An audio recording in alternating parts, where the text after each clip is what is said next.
Students, আজকে আমরা শিখব বীজগণিতের একটা ভীষণ ইন্টারেস্টিং ট্রিক। দেখো, সূচক বা ইন্ডেক্স থেকে এই কোশ্চেনগুলো কিন্তু এসে থাকে।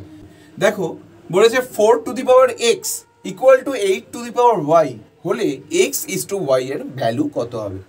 তো আমরা 4 to the power X equal to 8 to the power Y লিখলে এখান থেকে আমরা কি পাই? 4 মানে কি? 2 স্কোয়ার, তার পাওয়ারে এক্স রয়েছে। আর এখানে 8 এর পাওয়ারে ওয়াই মানে বোঝায় 2 এর কিউব, তার পাওয়ারে ওয়াই। এখন আমরা সূচকের একটা সূত্র শিখেছিলাম, সেটা হচ্ছে a to the power m to the power n যদি হয় তাহলে সেটা হয়ে যায় a to the power m n, অর্থাৎ পাওয়ারটা গুণ হয়ে যায়। তো এখানেও ঠিক তাই হবে, অর্থাৎ 2 to the power 2x is equal two 2 to the power 3y, তাই না?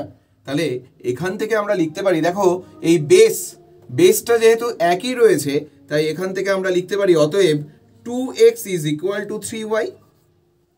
তাহলে 2x যদি 3y এর সমান হয় তাহলে এখান থেকে আমরা লিখতে পারি বা x by y is equal to 3/2 বা x is to y equal to 3:2। দেখো, 2 to the power x equal to 3 to the power x হলে x এর ভ্যালুটা কিভাবে আমরা বের করব। তো খেয়াল করো, 2 to the power x is equal to 3 to the power x, এটা দেওয়া আছে। তাহলে এখান থেকে আমরা কি লিখতে পারি?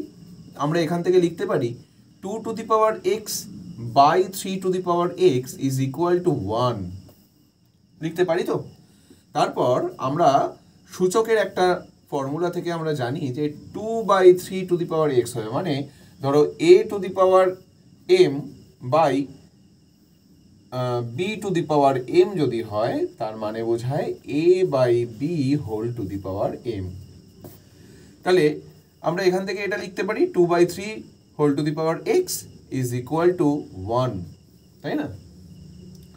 তো এই 1 এর পার্টটাকে এবার আমরা কি করব? দেখো, 2/3 whole to the power x is equal to 2/3 whole to the power 0। আমরা জানি কি, কোনো কিছুর পাওয়ারে 0 থাকলে তার ভ্যালু কত হয়ে যায়? 1। তাহলে আমি এটাকে এইটা ইকুয়াল টু এটা লিখতে পারি তো।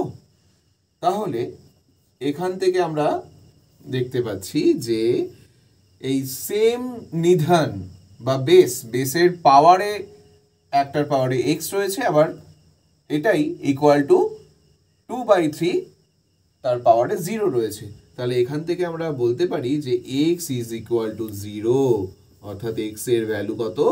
0।